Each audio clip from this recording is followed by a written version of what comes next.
Nâu là tôm từ ghê nâu từ ghê cũng nong bờ nâu tên cho kem nâu tên cho kem nâu là tôm từ ghê nâu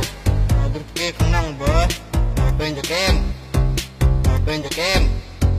nâu là tôm từ ghê nâu từ ghê cũng nong bờ nâu tên cho kem nâu tên cho kem nâu là tôm từ ghê nâu từ ghê cũng nong bờ nâu tên cho kem nâu tên cho kem nâu là tôm từ ghê nâu từ ghê cũng nong bờ nâu tên cho kem nâu tên cho kem chắc là thằng này lặt nhập sán rồi đó. Đủ chưa có nhập sán nhái luôn hả? Ơi chắc có nhập sán rồi.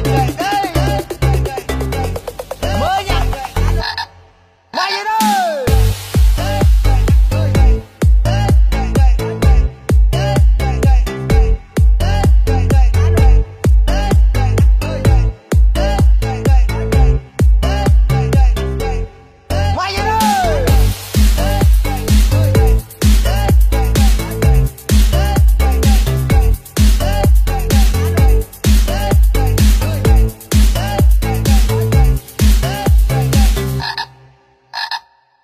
là tôm từ ghê nâu